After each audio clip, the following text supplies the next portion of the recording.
Dear children, this is Janet. We are learning about respiration.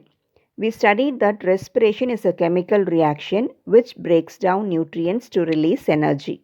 In this video, we are going to learn about two types of respiration. Respiration is basically of two types, aerobic and anaerobic. First, let us learn about aerobic respiration. The process of respiration that takes place in the presence of oxygen is called aerobic respiration. In aerobic respiration, there is a complete oxidation of glucose.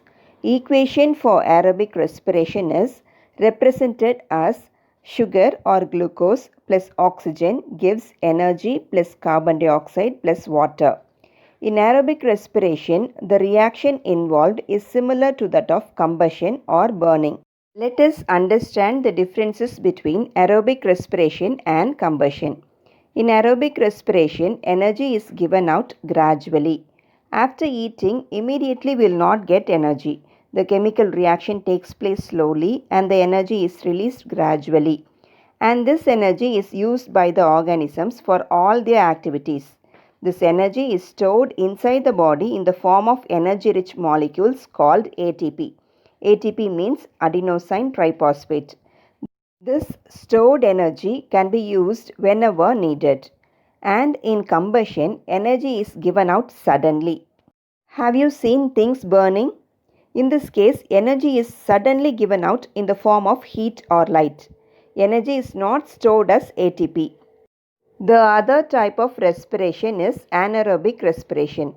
The process of respiration that takes place in the absence of oxygen is called anaerobic respiration.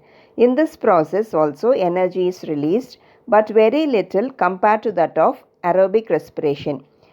The anaerobic respiration is represented as sugar gives energy plus carbon dioxide plus ethyl alcohol. Instead of water, an organic compound called ethyl alcohol is formed in this chemical reaction. Anaerobic respiration is taken place in many microorganisms such as yeast, bacteria and fungi. This is called ethyl alcohol fermentation. It occurs in yeast and some bacteria. Another anaerobic reaction results in the formation of lactic acid. This is called lactic acid fermentation. In humans, anaerobic respiration can be carried out only for a short time. We know that energy released during respiration is used in various physical processes like walking, playing, running, etc. by contracting and relaxing the muscles. Walking is a slow process, so the gradual release of energy is sufficient. In case of running, the energy is spent faster, so we need lot of glucose and lot of oxygen for running. We have lot of glucose in our body as we are eating. And for lot of oxygen, our brain instructs us to breathe shallow. So we breathe faster when we run. But that oxygen is also not enough for the core cells in our legs and thighs, because the muscles at our thighs and legs are working maximum while running. So the cells in our thighs and legs start releasing energy without oxygen along with lactic acid.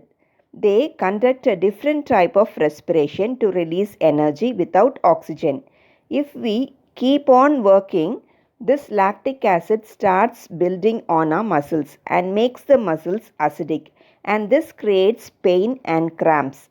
So we understand in humans anaerobic respiration can be carried out in our muscles when there is not enough oxygen supply. Children, with this we have completed chapter 9, respiration in organisms. Thank you.